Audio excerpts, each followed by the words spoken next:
My name is Sarah Bennett. I'm 34 years old. And up until about 8 months ago, I was the kind of person who said yes to everything, not because I wanted to, but because I'd been trained to believe that saying no made me selfish. I want to tell you about the night my entire life cracked open. Not broke, cracked. Like the ground before an earthquake. 'Cause what happened next changed absolutely everything. Before we go any further, if you're new here, hit that subscribe button so you don't miss any story in the future. And drop a comment below, tell me what city you're watching from and what time it is there. I read every single one, and honestly, seeing where you all are in the world while I'm telling these stories never gets old. Alright, let's get into it. 3 months ago, my parents stood up at their 35th wedding anniversary dinner, right in the middle of the living room in front of 28 guests, and made what they called a surprise announcement. My dad, Robert Bennett, tapped his wine glass with a fork, grinned like he was about to give someone a car on a game show, and said, and I'm quoting here, "We're taking the whole family to Maui, Hawaii next month. 2 weeks. A real celebration." The room went absolutely nuts. My mom, Carol, pressed her hands to her cheeks like she was already there. My sister, Lauren, literally screamed. I felt something warm bloom in my chest. The whole family. That meant me too. For just a second, one beautiful, stupid second, I let myself imagine turquoise water and white sand and a beach chair where nobody needed anything from me. I hadn't taken a real vacation in 4 years. So I smiled, stepped forward, and asked the most normal question in the world. When do we leave? What's the flight? My dad looked at me the way you look at someone who's just said something in the wrong language. My mom's smile went tight around the edges, that smile I'd seen 1,000 times, the one that meant you've embarrassed me. And right there in front of 28 people, co-workers, neighbors, church friends, people who thought they knew our family, my father said, "You're not going, Sarah. Someone has to stay back and watch the kids." 28 pairs of eyes. 28 people watched my family announce, casually, like it was totally obvious that I wasn't really one of them. I smiled. Course I smiled.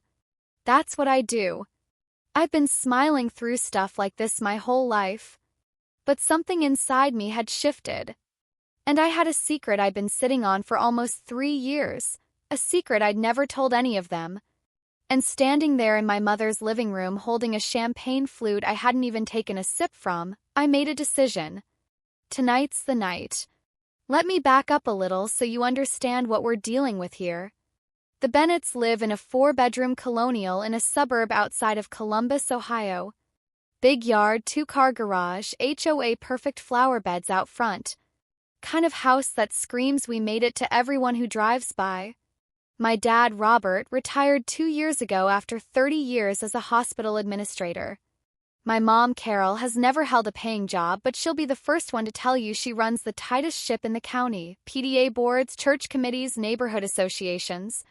She treats the family's reputation like it's a full-time career. Then there's my sister, Lauren. 29 years old, married to Marcus Cole, who's a real estate developer downtown. They have 2 kids, a 5-year-old named Aiden and a 2-year-old named Lily, and a brand new Tahoe that always gets the prime spot in my parents' driveway. My 11-year-old Kia Optima gets parked on the street. "Sarah, move your car," my mom would say every single time I visited. Marcus is bringing the Tahoe, and you know how people judge what's in the driveway. I just moved my car. Every time. Without a word. That's the thing about being the invisible one in your family.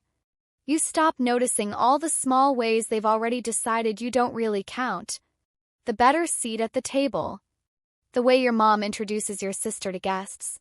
"This is Lauren, her husband Marcus just opened his 3rd development project," while you're just, "Oh, and this is Sarah, she helps out.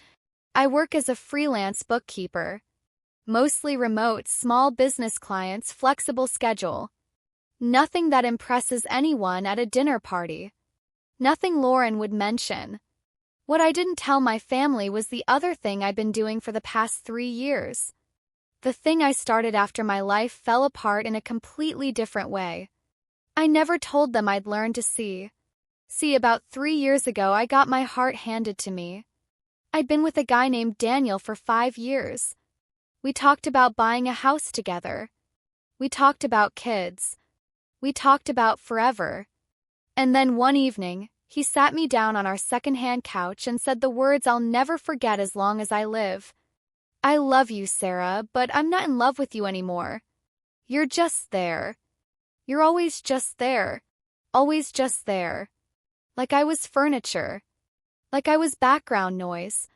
He packed a bag and left that same night, and I sat on the floor of our apartment until 3 a.m. not even crying, just staring at the wall trying to figure out when I had become someone so easy to overlook. A few days later, I was wandering around downtown in that numb, zombie state you fall into after a breakup, and I walked into a little secondhand shop on 5th Street. I don't even know why. I wasn't looking for anything. But there, sitting in a glass case behind the register, was a Sony mirrorless camera. Used but perfect condition. The owner said it had belonged to a photography student who'd moved out of the country. I paid $210 for it. Money I probably should have kept. I hid it in my apartment like contraband. That camera became my whole secret world. I started photographing people who got looked past. The overnight stalker at the grocery store who'd been there since midnight. The elderly man who sat alone at the bus stop on my corner every single morning, rain or shine, reading the same folded newspaper. A woman I saw in the laundromat at 11 p.m. on a Wednesday, folding tiny children's clothes with a kind of careful love that broke my heart wide open. People that the rest of the world walked right by without even registering they existed. Called the series Passed Over. I made a private Instagram account. No real name, no face. Just the photos. Over 3 years, without telling a single soul in my family, I built an audience of over 14,000 people who understood exactly what I was trying to say. And I kept that camera wrapped in an old flannel shirt at the back of my closet. It was the only thing I'd ever kept entirely for myself. About 6 weeks before my parents' anniversary party, I got an email that I almost deleted thinking it was spam. It was from a gallery in Savannah, Georgia, Meridian Gallery, asking if I'd be interested in discussing my work for a potential exhibition. I sat at my kitchen table staring at that email for a solid 20 minutes before I noticed my hands were shaking. I didn't reply right away. Because good things didn't just happen to people like me. That's what I'd been taught to believe. Now I have to tell you about Aunt Diane. My mom's younger sister Diane is what our family calls the cautionary tale. She never got married. She left a stable accounting job in her early 30s to pursue textile art, moved to Savannah, Georgia, and opened a little bed and breakfast called The Weavers, and where she also teaches fiber arts workshops. My mother has never fully forgiven her for it. Diane threw away her life, my mom will say. She could have had something real, but she chose to play around with fabric. What my mom doesn't know, what she's never known, is that I've been calling Aunt Diane every single Sunday evening for almost 6 years. She was the first person I ever showed my photographs to. I sent her 3 just to test the waters, bracing myself for politeness. Her response made me cry in my car in a parking garage. Sarah Marie Bennett, where has this been hiding? This is extraordinary. You have a real, genuine gift. Nobody in my family had ever called anything I did extraordinary. Not once. Aunt Diane was the one who pushed me to keep shooting, to keep posting, to take up space with my work. And she was the one who, about 2 months before my parents' anniversary dinner, said something that rearranged my entire world.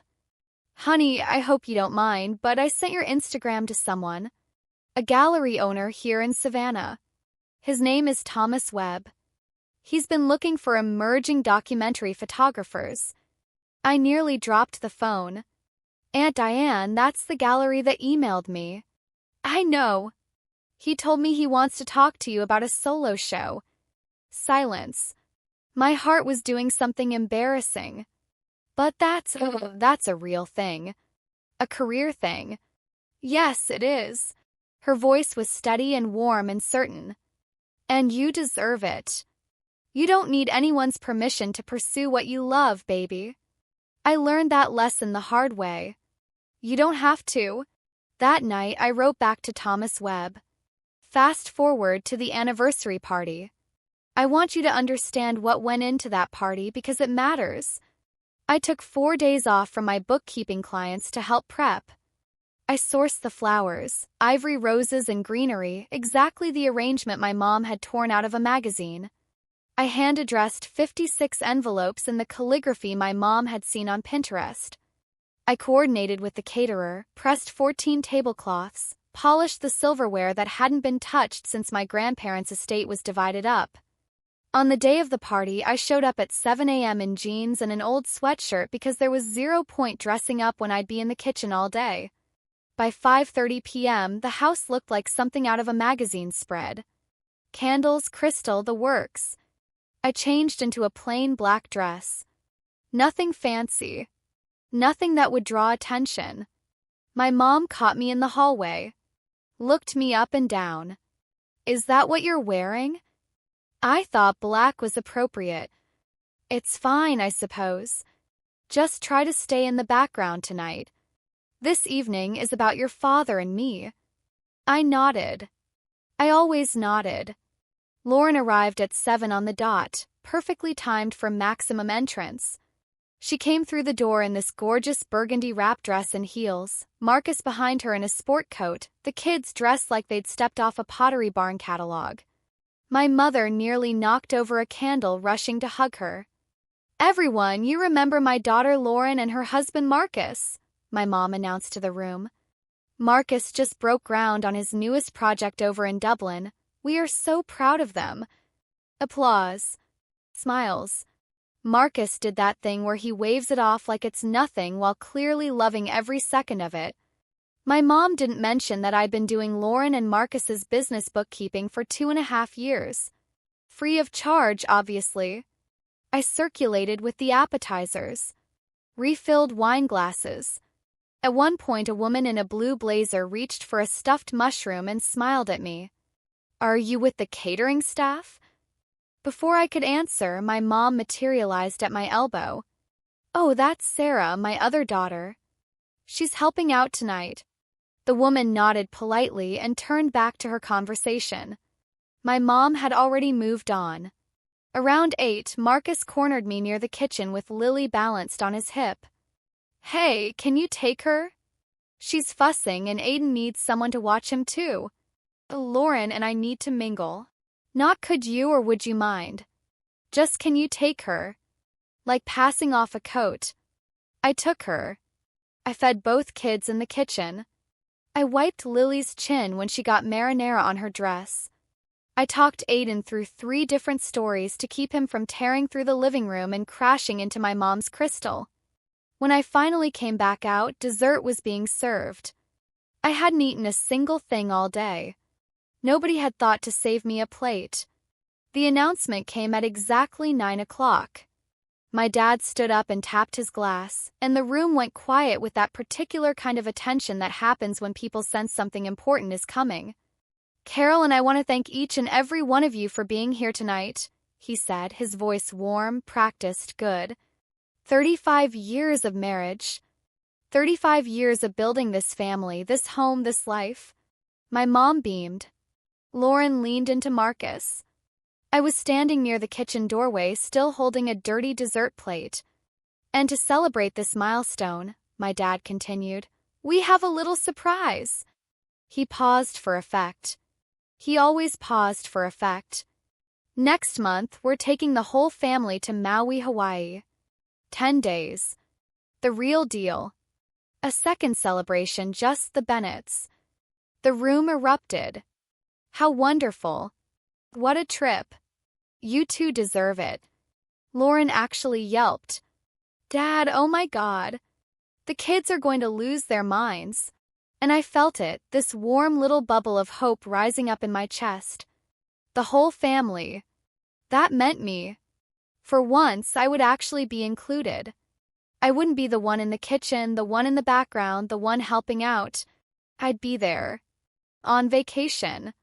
Like a normal person. I stepped forward. "That sounds incredible," I said. "What time is the flight?" The room went quiet in a completely different way. My dad looked at me like I'd said something wrong. He glanced at my mom. Something passed between them. One of those looks that has a whole conversation inside it. "Sarah," he said slowly, "you don't need to know the flight." I heard the words, but my brain didn't process them right away. "I'm sorry." "Because you're not going." 28 people. That's how many witnesses there were to the moment my family clarified my actual role. "Someone has to stay back," my mom added, like this was the most reasonable thing anyone had ever said.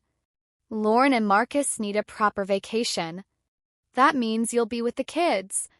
"But honestly, Sarah." My mom's voice dropped to that quiet, sharper register.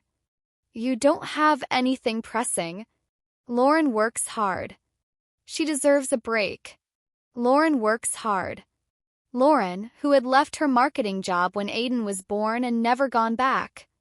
Lauren, who had a part-time nanny and regularly called me when the nanny was unavailable. Lauren, who I had watched get a manicure last summer while I ran her son's entire birthday party solo for 6 hours. "It's just 10 days, Marcus offered, not quite meeting my eyes. "The kids love you." I stood there in my plain black dress, holding a dirty plate, while 28 people looked at the floor or at each other or anywhere except at me. Someone behind me, a woman I didn't know, whispered something to her husband. I caught the words, "Poor thing. She must be used to it." I set down the plate. Set down my glass. I said, "Of course. I understand." And I smiled the smile I had been perfecting for 34 years. But something had finally broken loose inside me. I went to the kitchen, leaned against the counter with my eyes closed and just breathed. Lauren found me about 10 minutes later. "Don't be upset," she said, touching my arm. "You know how it is. Marcus and I really need this time. It's been so stressful with the kids and his projects and everything." I kept rinsing glasses. "Besides, you're so good with them. Aiden and Lily adore you. They'll barely even notice we're gone." I said nothing. "It's not like you have a husband or anything tying you down," she continued. "Your schedule is flexible." Flexible. Like my time had no value. Like I wasn't a real person with a real life, just a convenience. She pulled out her phone. Marcus actually made a note of their schedules and Lily's food allergies. She still can't have tree nuts. And Aiden's been having some anxiety about bedtime, so there's a whole routine. I'll text everything. She didn't ask. She assumed. She left before I could say a word. I stood alone in my mother's kitchen staring at the paragraph of instructions that had just landed in my texts, and I thought, they don't see me as family. They see me as staff. And staff can quit. It was past midnight when I found the emails, and I want to be honest, I shouldn't have been in my mom's laptop. But I was trying to send a file to a client whose project I'd pushed back for this party. My laptop was at home, and my mom had borrowed my tablet just last week without asking, so I figured she wouldn't mind. Her Gmail was already open. Safari autofilled it. I was about to click away when I saw my name in the subject line. Maui trip, Sarah situation. I knew I shouldn't click it. I clicked it. It was a thread between my mom and Lauren, started about 2 weeks before the party. My mom's message. "Just keep Sarah back to watch the kids. She doesn't have anything going on anyway. Between us, it's basically like having free household help. She should honestly be grateful we give her something to feel useful about." Lauren's reply. "Totally, Mom. She'll probably feel like she's contributing. It's kind of sad, honestly, but it works out perfectly for us." I read it twice. 3 times. Just to make absolutely sure I understood what I was looking at. Free help. She should be grateful. Kind of sad. I took screenshots. I emailed them to myself. I deleted the sent email. I cleared the browser history. I closed the laptop and set it exactly where I'd found it. And then I sat down at my mother's kitchen table in the house where I grew up, and I finally let myself see the truth I'd been avoiding my entire life. I wasn't the family helper. I was the family's unpaid staff. And I had been for years. I drove home at 1 a.m. through empty streets. My apartment is small, a one-bedroom in a building that still has the original carpet from 1994. Beige walls, second-hand furniture, a little balcony that looks out onto a parking lot. My mom called it depressing the one time she visited. But it was mine.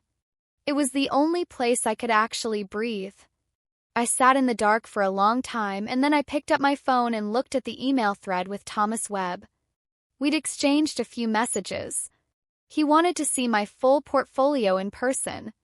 He was genuinely excited about the series. I could go. I could actually just go. Called Aunt Diane. It was 1:15 in the morning. She picked up on the second ring. Sarah? What's wrong? I told her everything. The announcement. The looks. The words I'd heard from across the room. She must be used to it. And then I read her the emails. My voice cracked exactly once on the words free help. When I finished, there was a long pause. Then Aunt Diane said, Sarah, I have a guest room above the inn. It's yours if you want it. Thomas's gallery is 12 minutes from here. And I could actually use some help with the morning check-ins. Aunt Diane, I can't just. Yes, you can. You can leave. You're allowed to choose yourself. The only one stopping you is you, baby girl. I promise you that. I hung up at 2 a.m. By 5:30, I had started packing. 3 suitcases, my camera bag, my laptop. I left behind a lot of things, including a calligraphy pen set my mom had given me so I could address her Christmas cards. For the first time in 34 years, I was choosing myself. 2 days before the Maui trip, I drove to my parents' house one last time. My mom was sorting vacation outfits on the living room couch. Lauren was scrolling resort reviews on her iPad. Marcus was upstairs on a call. My dad was in his recliner reading the paper, present in body and absent everywhere else. I need to tell you something, I said from the doorway. My mom barely looked up. If it's about the kids' schedule, Lauren already. It's not about the kids' schedule. That got attention. I'm not going to be available to watch Aiden and Lily. I'm leaving tomorrow. I have a work opportunity in Savannah. Lauren's head snapped up. My mom's hands went still over a folded sundress. What do you mean, not available? My mom said slowly. I mean I won't be here. What kind of work? My dad asked, lowering his newspaper. Something I've been building for a few years. I kept my voice steady. Something that matters to me. Lauren's face shifted into that expression, the one that means she's about to say something wrapped in sweetness. Okay, but Sarah, I'm counting on you. We all planned around this. You planned around me without asking me first, I said quietly. I'm not canceling my life because everyone assumed I didn't have one. Silence. Real silence. Then my mom stood up and her voice went ice cold. This is profoundly selfish, Sarah. Your sister needs help. Family comes first. Family comes first, I repeated. Except when it's time to invite me on the vacation. Which is it, Mom? Am I family or not? She opened her mouth. Nothing came out. My dad cleared his throat. If you walk out of here like this, don't expect us to throw out the welcome mat when you get back. I understand, I said. And I meant it. The next 24 hours were a masterclass in emotional manipulation, and I say that with zero drama because it's just true. My mom called 6 times. The voicemails escalated from disappointed to apocalyptic. You are tearing this family apart, Sarah. I hope you're proud of yourself. My dad apparently didn't eat dinner, which I was supposed to feel responsible for. Lauren cried. The children kept asking where Aunt Sarah was going. Lauren texted me 17 times over 2 days. The ones that stung were the soft ones. I don't understand why you're doing this to me. We're sisters. But the one that actually changed something in me was this. You're going to end up alone, you know. Just like Aunt Diane. I stared at that text for a long time. Just like Aunt Diane. They meant it as a threat. They meant it to scare me back into place. But Aunt Diane had her own business. Her own art. A life she had built with her own 2 hands on her own terms. Aunt Diane laughed at dinner. Aunt Diane slept through the night. Aunt Diane was happy. Fending up like Aunt Diane was the worst thing they could imagine for me, then maybe I'd been measuring my life against completely wrong standards. I turned off my phone, loaded my Kia, and watched the sun come up over Columbus for the last time in a long time. The drive from Columbus to Savannah takes about 12 hours if you push it. I didn't push it. I took 2 days, stopping at a motel in the mountains of North Carolina where I ate a terrible breakfast sandwich at 7 a.m. and watched fog roll through the valleys and thought I could cry right now and nobody would know, and then didn't. Somewhere on I-85 in South Carolina, I pulled over at a rest stop because the light was doing something extraordinary with the Spanish moss hanging off the trees. I got out. Shot 6 frames. My first photos as a free woman. On the second day, I texted Aunt Diane from a gas station, about 3 hours out. Her reply, "Room's ready." Thomas confirmed Thursday at 2. "You've got this, kid." When I crossed into Georgia and the landscape started looking different, warmer, older, dense with green, I rolled down my window and just breathed. Salt and pine and something heavy and sweet I couldn't name. I pulled into the parking lot of the Weavers, and at 6:45 p.m. Aunt Diane was on the porch steps with a sweater on and a big mug of tea, like she'd been waiting there for years. She didn't say anything fancy. She just opened her arms. "Welcome home, baby." I cried into her shoulder for about 4 minutes, and it wasn't sad crying. It was the kind of crying that happens when something inside you finally lets go of something it's been holding for way too long. Savannah is the kind of city that doesn't feel entirely real. Spanish moss draped over live oak trees. Cobblestone squares. Light that falls golden and slow even in the middle of the afternoon, like the city is perpetually golden hour. Felt like a place where someone could finally catch their breath. Aunt Diane's sat on a quiet street in the Victorian district. 3 stories, wraparound porch, window boxes full of herbs. My room was on the 3rd floor, small and bright, a brass bed with a white quilt, a writing desk, and a window that looked out over the rooftops and the river beyond. I worked the morning check-ins from 7 to noon. After that, the rest of the day was mine. Mine. I kept having to remind myself that was allowed.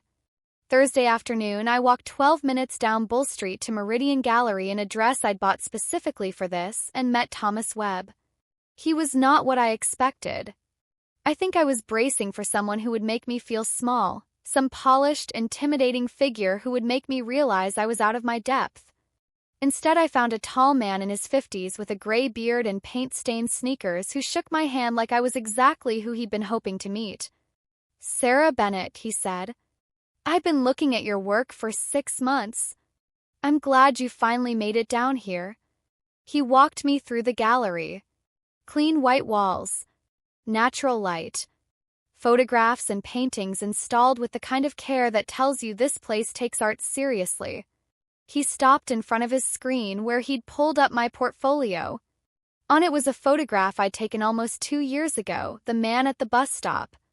The one who sat there every single morning with his folded newspaper and his worn coat and his absolute quiet dignity. "This one is why I reached out," Thomas said.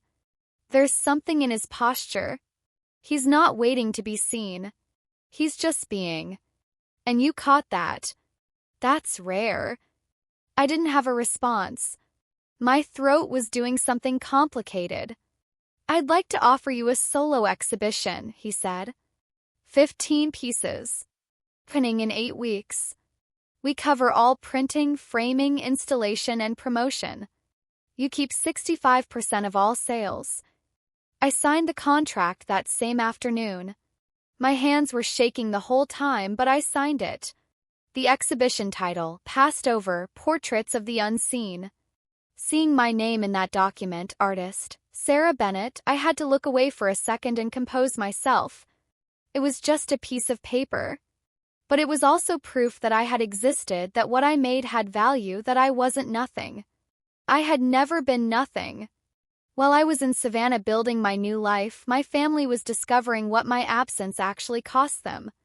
I didn't see this firsthand, but I heard about it in pieces from voicemails I listened to later and one very uncomfortable call from my dad. The Maui trip was, by all accounts, kind of a disaster. Without me there as the default childcare, Lauren and Marcus couldn't get through a single adults-only dinner. Aiden had a meltdown on the beach the second day because nobody had packed the specific colored pencils he needed. Lily got a stomach bug on day 4 and Marcus had never actually taken her temperature before, so there was a whole production. My mom spent most of the trip complaining to resort staff about things that were not their fault, and sent back her food twice at dinner. Texts started coming in around day 5. Sarah, what's Aiden's bedtime routine? He won't sleep. Sarah, what can Lily have if her stomach is upset? Sarah, do you know the name of their pediatrician? I can't find it. I was at a print lab in Savannah selecting paperweights for my exhibition. I didn't respond. But here's the thing that surprised me, and I'm still sitting with it a little. On day 7 of their trip, Lauren Googled my name. For the first time, apparently, she thought to look me up. And she found things that weren't there before. An interview I'd done with a Savannah Arts blog. A feature mention in a photography newsletter. My Instagram, which had grown to nearly 18,000 followers while my family had no idea it even existed. She didn't say anything to me about it then. But she showed up at my opening. 6 weeks after signing that contract, I stood in the center of Meridian Gallery and could not quite believe my own life. 15 photographs on the walls, each one printed large and framed in simple black. The gallery was warm and full. String lights, low music, a bar in the corner. About 55 people moving through the space. Local collectors Thomas had cultivated over years, artists Aunt Diane knew, a reporter from Savannah magazine. I wore a deep green dress. I'd actually done my hair. I was wearing lipstick for the first time in I don't know how long. Aunt Diane found me near the center of the room and pressed a glass of something cold into my hand. How you holding up? Terrified, I said. What if nothing sells? Something already has. She nodded across the room. A woman in a cream blazer was standing in front of my centerpiece, the bus stop photograph, with her arms crossed and her head tilted slightly. A small red dot had just appeared on the placard beside it. That's Eleanor Marsh, Aunt Diane said. She's got more art in her house than most museums. She just bought your piece for $3,500. $3,500. For something I made with a camera I bought secondhand at a shop on 5th Street because I was heartbroken and didn't know what else to do. Thomas appeared at my elbow, smiling. Savannah Magazine wants to talk to you. They're doing a feature on emerging Southern artists. They want you on the cover of next month's issue. Cover. My face. My name. My story. I was in the middle of processing all of that when the gallery door opened and the temperature in the room shifted about 10 degrees. Lauren and Marcus walked in. They still had their tans from Maui. Lauren was in a floral sundress that was sweet but too casual for a gallery opening. Marcus had his phone out before he'd even taken 3 steps in the door. They looked around the space with that particular expression, the one my family wore when they encountered something they hadn't accounted for. Then Lauren saw me. Sarah. She rushed over with her arms open, like we were reuniting after years apart instead of weeks. Oh my God, we've been so worried. We got in yesterday. We had to come. 50 people turned to look. Lauren. I kept my voice even. I didn't know you were coming. We couldn't just... She stopped, finally actually looking at the walls around her. Looking at the photographs. Looking at the price tags. Her face changed. You did all of this? I've been doing this for 3 years. I didn't know. You never asked. Marcus stepped up beside her, doing a slow scan of the room. Nice place, he said, in the tone people use when they're surprised. It's a gallery, I said. My opening night. Aunt Diane materialized at my shoulder, quiet as always, steady as a wall. Lauren took a breath. Sarah, I have news. She dropped her voice. I'm pregnant. 10 weeks. And I really need you to come home. Marcus's schedule is insane. Mom's not actually helpful with the kids, and I need you. There it was. Not congratulations on the exhibition. Not I'm sorry for how we treated you. Just I need you. Always, always, always their need. Lauren, I said carefully, I'm in the middle of my opening. I know, and it's lovely, really. She waved her hand at my life's work the way you wave at a nice arrangement of flowers, but we can figure the rest out later. I just need to know when you're coming back. She's not coming back. Aunt Anne's voice was calm and absolute. She lives here now. Marcus's jaw tightened. With all due respect, Diane, this is a family matter. Is it? Eleanor Marsh's voice cut across the room. She hadn't moved from her spot near my photograph. Because the family matter I've been overhearing sounds a lot like a woman being asked to abandon her career to go back to being unpaid childcare. The room had gone completely still. Even the music seemed to hold its breath. I'm sorry, Marcus said tightly. Who are you?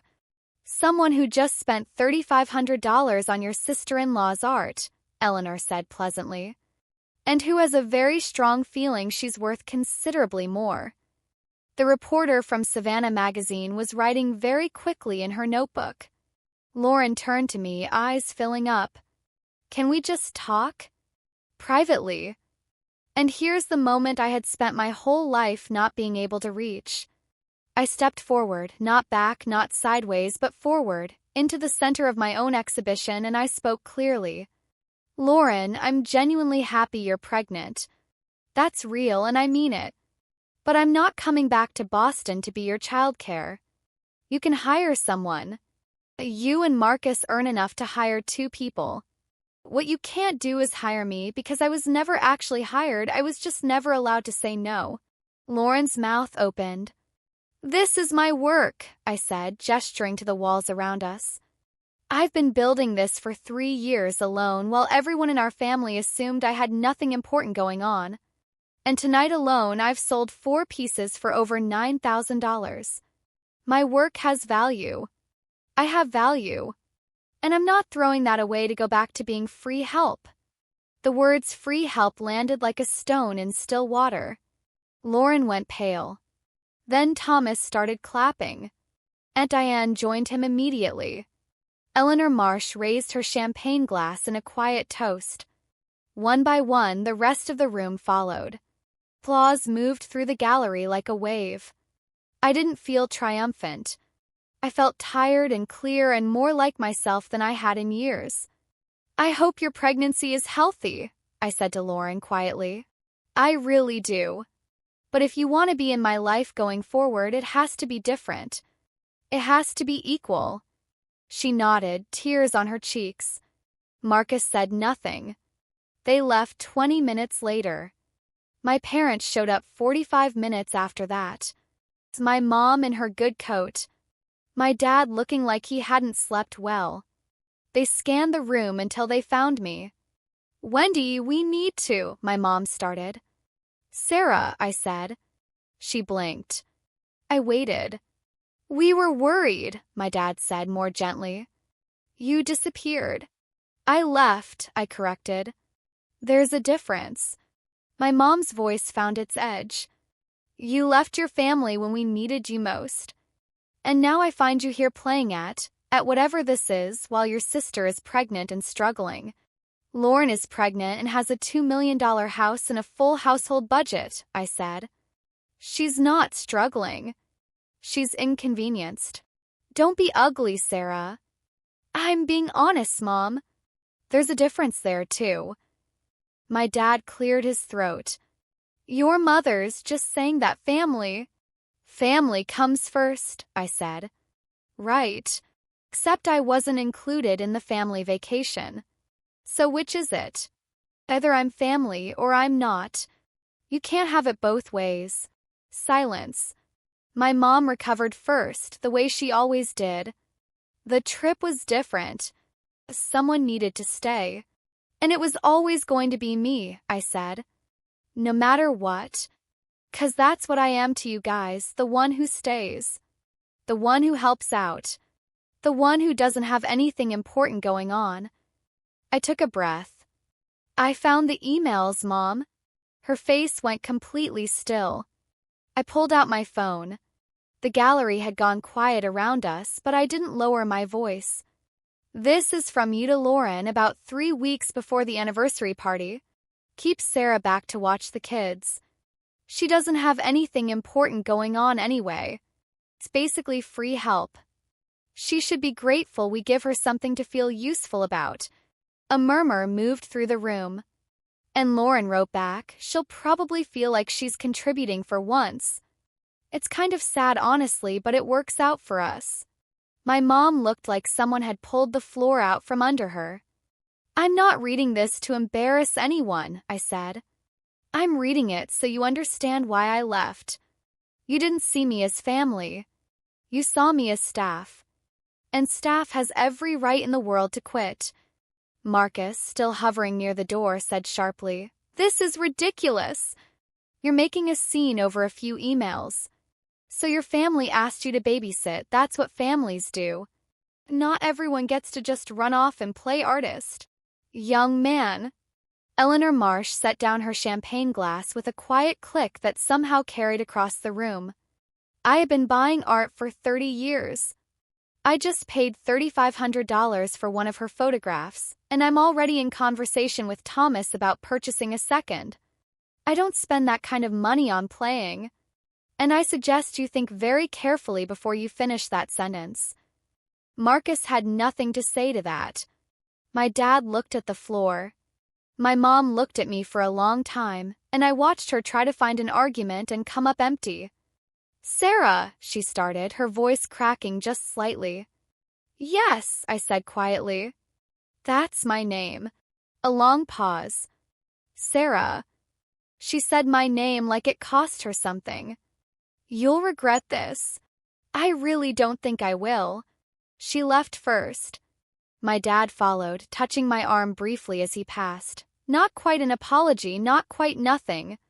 Lauren lingered in the doorway for a moment. Her mascara was a mess. She looked young suddenly.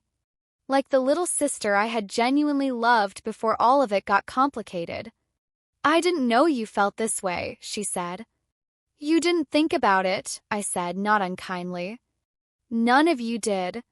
But that's over now." She nodded. She left. The gallery door closed softly behind them. The room let out a long, collective breath. Aunt Anne put her arm around me. Thomas handed me a fresh drink. Eleanor Marsh walked over and said simply, "Well, I think I'd like to commission a second piece." By the time the gallery closed that night, I had sold 9 of 15 photographs. 9 pieces. $16,200 in total sales. My 65% cut, $10,530. Thomas handed me the printout of the evening's transactions with a look on his face that said he was very pleased with how his risk had paid off. "For what it's worth," he said, "I've been running this gallery for 18 years. I have never had an opening night quite like that one." "Is that bad?" He laughed. "It means everyone in this city is going to remember your name." I photographed the sales receipt that night, sitting on the edge of my bed in my little room above the inn. Not to post anywhere. Just to keep. Payable to Sarah Bennett. $10,530. Physical proof that I was not nothing. That I had never been nothing. That I had been building something real in the shadows of a life that had been designed to keep me invisible. It's been about 7 months now. I wake up most mornings before the sun and watch the light change over the Savannah rooftops from my writing desk. I walk to the inn, help Aunt Diane with morning check-ins until noon, and spend my afternoons in the small studio space I'm renting 3 blocks from Meridian Gallery. I've upgraded my camera, bought it with my own money from my own work. My old Sony still sits on the shelf next to it. Both matter. One reminded me to see. The other proved that people saw me back.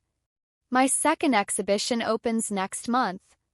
I'm calling it Thresholds. Photographs of edges and in-between spaces, doors half open, fences with gates, the places where belonging begins and ends.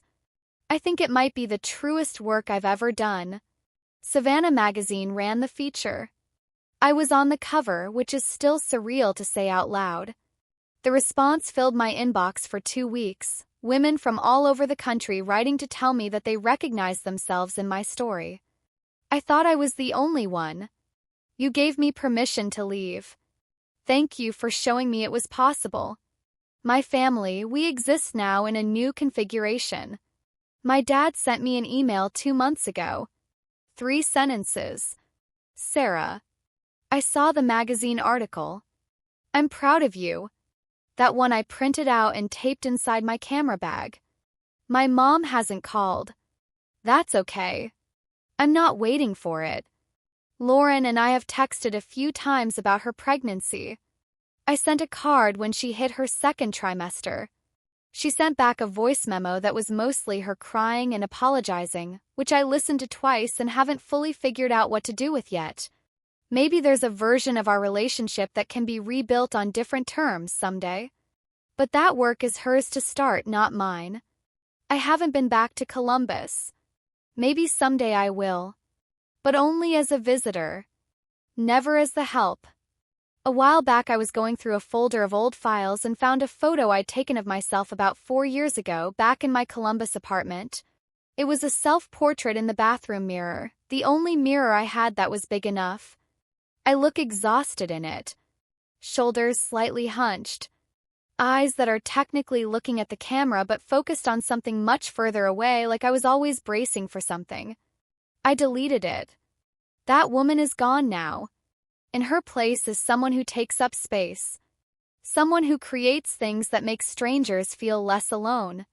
Someone who has learned, slowly, imperfectly but for real, that her worth was never tied to how useful she was to other people. If you've read all the way to the end of this story, then you already know what I want to say. Setting a boundary is not abandonment. Choosing yourself is not betrayal. You are not obligated to make yourself small so that other people don't have to stretch. And if there's someone in your life who only shows up when they need something from you, who calls you flexible when they mean available, who mistakes your reliability for the absence of a real life, please hear me when I say this. You are allowed to leave. Not in anger. Not to punish anyone. Just because you deserve to build something of your own.